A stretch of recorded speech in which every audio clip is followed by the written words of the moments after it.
12 വയസ്സുള്ള എൻ്റെ മകൻ ഹോമോസെക്ഷാലിറ്റിയെക്കുറിച്ചും ഗേ എന്താണെന്നും ചോദിച്ചു. ഉമ്മനോടാണ് ചോദിച്ചത്. ഇത്തരത്തിലുള്ള ചോദ്യത്തിനോട് നാം ഏത് രീതിയിലാണ് മക്കളെ മനസ്സിലാക്കി കൊടുക്കുക? ഉമ്മ എന്ന നിലയിൽ ഇസ്ലാമിക നിയമങ്ങളെ പറ്റിയും ലൂത്ത് നബിയുടെ ജനതയെ പറ്റിയും പറഞ്ഞു കൊടുത്തെങ്കിലും എനിക്ക് തൃപ്തിയായില്ല. പുതിയ തലമുറയിലെ കുട്ടികളെ എന്തൊക്കെയാണ് നമ്മൾ പറയുന്നത് പോലെയാണോ മനസ്സിലാക്കുക എന്ന് അറിയില്ല. അപ്പോൾ അതിനൊരു പരിഹാരം എന്താണെന്ന് നിർദ്ദേശിക്കണം.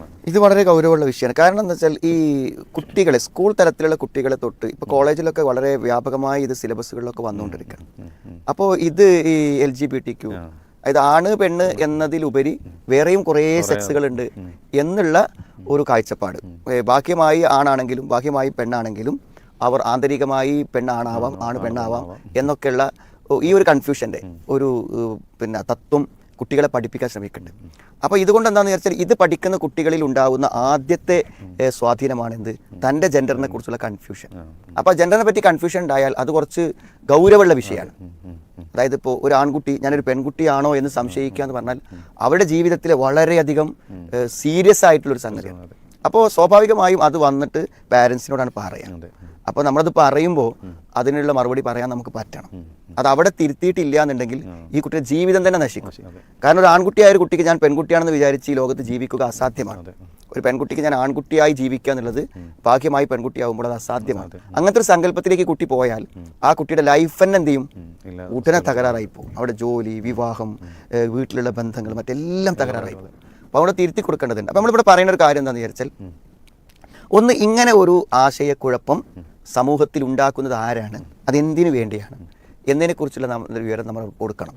ഇതൊരു ബോധപൂർവമായിട്ടുള്ള ഒരു സംഗതിയാണ്. അതായത് ഇവിടെ എല്ലാവരും ഒരു ധാർമ്മികത പാലിച്ച് ആണും പെണ്ണും ഒരു ഡിസ്റ്റൻസ് പാലിച്ച് അത് പെണ്ണാണ്, അപ്പോൾ പെൺകുട്ടി ഇരിക്കണ ബെഞ്ചുമ്പോൾ നമ്മൾ ഇരിക്കേണ്ട, അത് ആ ഒരു പെണ്ണാണ്, അപ്പോൾ ഞാനൊരു ഫ്രണ്ട് ആവേണ്ടത് ആണിൻ്റെ കൂടെയാണ്. ഇങ്ങനെയൊക്കെയുള്ള ചില ധാർമ്മിക മൂല്യങ്ങളെ മതപരമായും പരമ്പരാഗതമായും നമ്മൾ പാലിച്ചു വരുന്നുണ്ട്. അപ്പോൾ അതിൻ്റെ ഒരു സുരക്ഷിതത്വം നമ്മുടെ പെൺകുട്ടികൾ കിട്ടുന്നുണ്ട്, അതിൻ്റെ ഒരു സുരക്ഷിതത്വം ആൺകുട്ടികൾ കിട്ടുന്നുണ്ട്. പെൺകുട്ടികൾക്ക് വേറെ ഹോസ്റ്റലാണ്, ആൺകുട്ടികൾക്ക് വേറെ ഹോസ്റ്റലാണ്, അവർ വേറെ സീറ്റിൽ നിന്ന് യാത്ര ചെയ്യും. അപ്പോൾ ഇത് അങ്ങോട്ട് ഇല്ലാതാക്കണമെങ്കിൽ എന്ത് വേണം? ഈ ആണ് പെണ്ണ് എന്നതിലൊന്നും വലിയൊരു കാര്യമില്ല. ഒരു പക്ഷേ നീ ഒരു പെണ്ണാണെന്ന് വിചാരിക്കുന്ന ആൾ ആണായിരിക്കാം, ആണ് പെണ്ണായിരിക്കാം. അതൊന്നും ഇപ്പോൾ ആരും ആണും പെണ്ണും അല്ല. ഒരു പ്രായപൂർത്തിയാകുമ്പോൾ അവർ തീരുമാനിക്കുന്നതാണ്, അവനവൻ്റെ തോന്നലുകൾക്കനുസരിച്ചാണെന്നൊക്കെ പറയുമ്പോൾ ഈ ആൺ പെൺ എന്ന് പറയുന്ന വ്യത്യാസങ്ങളെ പൂർണ്ണമായും ഇല്ലാതാക്കാൻ പറ്റും. അതേപോലെ തന്നെ എന്ത് ചെയ്യും? ഒരു പെണ്ണിനെ വിവാഹം കഴിച്ചാണ് ജീവിക്കേണ്ടത് എന്ന അടിസ്ഥാനപരമായ തത്വത്തിൽ എന്താണ്? എൻ്റെ വികാരം ഒരാണിനോടാണെന്ന് പറയുമ്പോൾ ഒരാണ് ആണിനെ സ്വീകരിക്കേണ്ടതില്ലേ എന്ന ചോദ്യം വരും. അപ്പോൾ ഹോമോസെക്സ് അതോടുകൂടെ എന്ത് ചെയ്യും? അനുവദനീയമായി കിട്ടും. അതുമാതിരി ഒരു പെൺകുട്ടിയും തമ്മിൽ എന്ത് ചെയ്യും? ആ തരത്തിലുള്ള ഹോമോസെക്സുകളും വരും.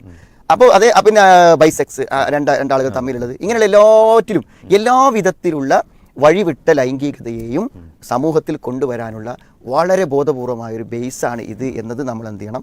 അവർക്ക് പറഞ്ഞു കൊടുക്കണം. പിന്നെ നമ്മൾ ചെയ്യേണ്ട കാര്യം എന്താണെന്ന് വെച്ചാൽ, ഭാഗ്യമായി ആണാണോ അവൻ ആണായി ജീവിച്ചേ പറ്റൂ, ഭാഗ്യമായി പെണ്ണാണോ അവൻ പെണ്ണായി ജീവിച്ചേ പറ്റൂ.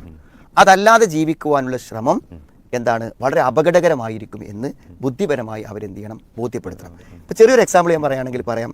ഇപ്പോൾ 10ാം ക്ലാസ് വരെ പെൺകുട്ടിയായി ജീവിച്ച് പഠിച്ച ഒരു കുട്ടി, അവൾ എന്ത് ചെയ്യാണ്? 10ാം ക്ലാസ് കഴിഞ്ഞിട്ടുള്ള പൂർവ്വ വിദ്യാർത്ഥികളെല്ലാം ഒത്തുകൂടുന്ന സ്കൂളിൽ അവൾ എന്ത് ചെയ്യാണ്? ഒരു 5 വർഷത്തിന് ശേഷം അവൾ വരികയാണ്. അപ്പോൾ വരുന്ന സമയത്ത് അവൾ എന്താണ്? ഒരു ജീൻസും ടീഷർട്ടൊക്കെ ഇട്ട് മുടിയൊക്കെ വെട്ടി ഒരു ആണിൻ്റെ രൂപത്തിലാണ്, എന്തോ ഹോർമോൺ ട്രീറ്റ്മെൻ്റ് ഒക്കെ നടത്തി ചെറുതായി മീശയും താടിയൊക്കെ വരുത്തിയിട്ടാണ്. അപ്പോൾ ഇവളുടെ പേര് പറയുമ്പോൾ ഈ കുട്ടികൾക്ക് മുഴുവനും അത്ഭുതമാണ്, അവർക്കിത് മനസ്സിലാക്കാൻ പറ്റില്ല. അങ്ങനെ വെളി ഫംഗ്ഷന് വന്നിട്ട് എന്ത് ചെയ്തു വെച്ചാൽ ആൺകുട്ടികളുടെ ഭാഗത്ത് പോയിരുന്നു. അപ്പോൾ ആൺകുട്ടികളൊക്കെ അവിടെ നിന്ന് എഴുന്നേറ്റ് പോയി. കാരണം ഇവള് പെണ്ണാണെന്ന് 10 കൊല്ലം അവർക്ക് അറിയുന്നതാണ്. അപ്പോൾ അവൾ സ്വാഭാവികമായും പെൺകുട്ടിയുടെ ഭാഗത്ത് പോയി. അപ്പോൾ ഒരു ആൺകുട്ടി വന്നിരിക്കുന്നു എന്ന നിലക്ക് എന്ത് ചെയ്തു? അവരെല്ലാവരും മാറുന്നു. അങ്ങനെ ബാക്കിയുള്ളവരെല്ലാവരും അവിടെ ഒരു സൗഹൃദത്തിൽ നിന്നപ്പോൾ ഇവള് മാത്രം ഒറ്റ. കാരണം എന്താ? അവിടെ ആണുമല്ല പെണ്ണുമല്ല. അപ്പോൾ ഒരു പെണ്ണിനൊരിക്കലും ആണാവാൻ കഴിയില്ല, ആണൊരിക്കലും പെണ്ണാവാൻ കഴിയില്ല. ഈ പ്രായോഗിക പ്രശ്നം എല്ലാ ഭാഗത്തും ഉണ്ടാകും. ചിലപ്പോൾ എവിടെയെങ്കിലും വെച്ച് പെൺകുട്ടികളുടെ കൂട്ടത്തിൽ ഇങ്ങനത്തെ ഒരു ആണിനെ കണ്ടാൽ ഒരു പക്ഷെ അവിടെ കയ്യേറ്റം ചെയ്യപ്പെടാം. അതൊരു വേഷം കെട്ടി വന്നതാണെന്ന് പറയാം. എന്ന് പറഞ്ഞാൽ ഭയങ്കരമായ ജീവിത പ്രശ്നങ്ങളിലേക്കാണ് അവർ എടുത്തെറിയപ്പെടുന്നത്. പിന്നെ അവർ പൊതുവെ തെരുവിലേക്ക് ഇറങ്ങുന്നു, ഒരു വേശ്യാവൃത്തിയിലേക്ക് നീങ്ങുന്നു. അങ്ങനത്തെ ഒരു ജീവിതമാണ് അവർക്ക് പറ്റുക. അല്ലെങ്കിൽ വീട് വിട്ടുപോകുന്നു, നാട് വിട്ടുപോകുന്നു, മതം വിട്ടുപോകുന്നു. എല്ലാ ധാർമ്മികതയെയും ഇല്ലാതാക്കാൻ ഈ ഒരു ചിന്തക്ക് പറ്റും. അപ്പോൾ അതുകൊണ്ട് നമ്മുടെ മക്കളോട് പറയേണ്ടത് ആണാണോ ആണായിരിക്കും ജീവിതകാലം, പെണ്ണാണോ പെണ്ണായിരിക്കും. അപ്പോൾ അത് ഒരിക്കലും ഒരാണിന് വളരെ അപൂർവമായ ചില ആളുകൾക്ക് അങ്ങനെ ഉണ്ടായേക്കാന്നല്ലാതെ ഈ പറഞ്ഞ രൂപത്തിൽ ഉണ്ടാവില്ല. അപ്പോൾ അത് പരമാവധി നമ്മൾ എന്ത് ചെയ്യണം, ആണിലേക്ക് വരാനുള്ള ട്രീറ്റ്മെൻറ്റുകൾ നടത്തുക, പെണ്ണിലേക്ക് വരാനുള്ള ട്രീറ്റ്മെൻറ്റുകൾ നടത്താൻ. അത് പച്ചയായ ഒരു പെണ്ണ് ആണാവാൻ ശ്രമിക്കുന്നതും ആണ് പെണ്ണാവാൻ ശ്രമിക്കുന്നതും അപകടകരമാണെന്ന് ബോധ്യപ്പെടുത്തി കൊടുക്കൽ വളരെ അനിവാര്യമാണ്. ഇത്തരം ചോദ്യങ്ങൾ ചോദിക്കുമ്പോഴേക്കും നമ്മളത് പറഞ്ഞു കൊടുക്കാൻ സജ്ജമായിരിക്കണം.